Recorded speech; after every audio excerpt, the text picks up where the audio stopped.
Questions are power. Yet every kind of power carries within it both light and shadow, a force that can liberate or enslave depending on the hand that wields it. When you use a question to silence another, you become a manipulator, bending curiosity into a weapon. But when you use a question to awaken another soul, to free a mind from the chains of ignorance, you become something far rarer, a philosopher. Socrates, the quiet storm of Athens, was the man who never lost a single debate, not because he was always right, nor because he sought victory. He never entered a debate to win. He entered to understand. While others exhausted themselves defending fragile opinions, Socrates stood still, calm, composed.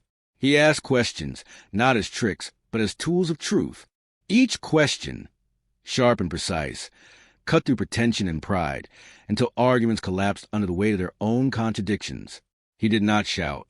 He did not boast. His power was silence, patience, and reason, weapons of a kind few ever master. The Socratic art is not merely conversation. It is dissection of illusion. It demands the courage to look at one's own thoughts and see them clearly, without comfort or defense. Today, we can still hold that blade, not to wound, but to reveal. The 5 questions of the Socratic Method are not relics of philosophy. They are living instruments for anyone who seeks mastery, not over others, but over themselves. To use them wisely is to understand why asking always defeats arguing, because a question uncovers, while an argument conceals. When a person argues, they expose themselves. They construct towers of words, impressive perhaps, but fragile. Remove one stone from the foundation, and the tower falls. The questioner, however, does not build. They dig. They dig beneath assumptions, beneath appearances, beneath the ego's comfort, until they reach the root of belief. And when the ground beneath gives way, the illusion collapses, not through violence, but through realization. A question is invisible, yet unstoppable. It carries the weight of truth. You cannot lose when you ask sincerely, for a statement can be false, but a genuine question cannot. Arguments provoke defense. Questions invite reflection. Socrates knew the ego's hunger to be right, so he never attacked it. He invited others to follow the map of their own logic. And when they reached its end, they saw the sand beneath their foundations. Question 1. How do you know that's true? It seems harmless, almost gentle. Yet this is a question that dissolves certainty. Every person carries beliefs about the world, about success, about happiness. Yet very few ever examine them. They repeat what they've heard. Everyone knows that. It's obvious. But these are not truths. They are echoes. Most people do not live by thought, but by repetition. They do not believe what is real. They believe what is familiar. When you ask, how do you know that's true? The silence that follows is a sound of realization. The person sees that much of their knowledge was never examined, that what they call truth was emotion wearing the mask of logic. Socrates once met a young man who boasted, "Reality is the only truth." Socrates smiled and asked, "How do you know that's true?" The man replied, "Everyone says so." Socrates leaned closer. "Everyone, are you?" History forgets his answer, but it remembers the silence that followed, a silence born of sudden awakening. This question is not for dominance. It is a mirror. When someone says, "That can't be done," ask, "Based on whose experience?" When they declare you'll fail, ask softly, "What makes you certain of that?" And then say nothing. Silence compels them to listen, not to you, but to themselves. Question 2. Were you assuming? Every argument is an iceberg. The visible claim floats above the surface, but what sustains it lies unseen beneath. Assumptions never examined, inherited without question. Someone says, "College leads to success." It sounds reasonable, but beneath that statement lies a web of assumptions, that everyone defines success by money, that education guarantees stability, that fulfillment is a product of degrees. Expose these assumptions, and the statement trembles. This question doesn't destroy by attack. It awakens awareness. Seneca once wrote, "We suffer more in imagination than in reality." Why? Because our suffering is built on untested assumptions about what we need, what others think, what failure means. When someone says, "I'm not good enough," ask, Compare to whom? The illusion dissolves. The comparison dies. Marcus Aurelius taught his soldiers that words cannot wound unless we assume they can. Awareness dismantles pain. The question, what are you assuming, is thus a mirror reflecting invisible chains. Question 3. What evidence would change your mind? Here lies the border between a thinker and a believer. The rational mind says, if new evidence arises, I am willing to change. The blind believer says, nothing could ever change my mind.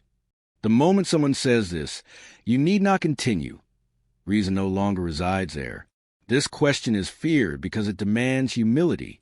If no evidence could change your belief, then belief has become idolatry, the worship of one's own opinion. Ask it gently. What kind of evidence would make you reconsider?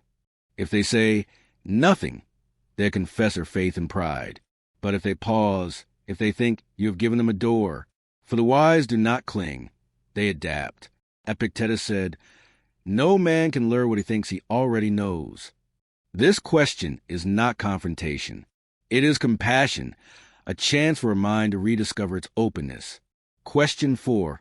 What would someone who disagrees with you say? This question demands empathy, the highest form of intelligence. To see through another's eyes, even for a moment, is to escape the prison of self. Debates often breed noise, not understanding. Each side defends, neither listens. But when you ask, what would someone who disagrees with you say? You force reflection. The ego steps aside. Comprehension begins. A philosopher once said, to understand another's argument better than they do themselves, that is wisdom. In that act, you cease to seek victory. You seek truth. In politics, ask, if you were born elsewhere, would you still think the same? In love, ask, if you were me, how would you feel? The world softens. The mind opens. Empathy becomes illumination. Question 5. What would happen if everyone thought like you? The final test. This question pulls ideals down from theory into consequence. People should do whatever they want as long as they don't hurt anyone. Someone says, a noble idea, until you ask, who decide what harm is? The structure collapses under its own ambiguity. Socrates called this reductio ad absurdum. Leading a belief to its extreme to test its truth. Marcus Aurelius wrote, what is right must be right for all, not for one. Truth is not personal convenience. It is universal coherence. If everyone lied a little, would trust still exist? If everyone excused wrongdoing because everyone does it, would any conscience remain? The question unveils a hypocrisy hidden within comfort. Advanced tactics. 1. Strategic silence. After you ask, say nothing. Silence is the most eloquent teacher. It compels others to wrestle with their own minds. 2. Clarification loop. Ask for depth. Can you explain that further? Repeat until vagueness surrenders to clarity. 3. The example trap. Can you give me a real example? Abstract claims crumble when asked to stand in the light of reality. 4. Consistency check. You said this earlier. How does it align with that? Contradictions corner the careless mind. Defense and awareness. If someone turns these questions upon you, do not retreat. Understand, they are not attacking, they are revealing. Respond with calm. That a thoughtful question. What do you think? Thus you turn dialogue into balance. Not every situation calls for logic. When a heart bleeds, reason cannot heal it. In love, in grief, in anger, silence and compassion speak louder than intellect. The wise know when to ask and when to simply hold space. Modern application. In leadership, do not command. Inquire. What risks might we face if we try the opposite? Curiosity builds collaboration, where authority only breeds compliance. In business, don't persuade, illuminate. If nothing changes, what will your situation look like 6 months from now? Clarity, not pressure, moves hearts. In parenting, do not scold, invite reflection. What do you think will happen if you do that again? Growth begins in ownership, not obedience. In love, ask not to win, but to understand. What do you need to feel heard? One sincere question can heal what pride destroyed. The ethics of power. Socrates died for asking too many questions, questions that pierced too deeply into comfort and convention. His death reminds us, every power has its price. To ask is to disturb, to unsettle, to awaken. Use questions not as weapons to humiliate, but as instruments to reveal truth in others and in yourself. Protect 3 virtues. Humility, knowing you do not know. Curiosity, asking to understand, not to conquer. Collaboration, seeking dialogue, not dominance. And guard against 4 vices. Arrogance, cruelty disguised as intellect, endless skepticism that builds nothing, and the pride of judgment. True wisdom whispers, not shouts. The wise do not force others to listen. They guide others to hear themselves. When the world rages in noise, ask softly, and let silence think for you. For the greatest question ever asked remains the one Socrates offered to all humanity. Are you sure you truly understand yourself? Perhaps the world is still trying to answer,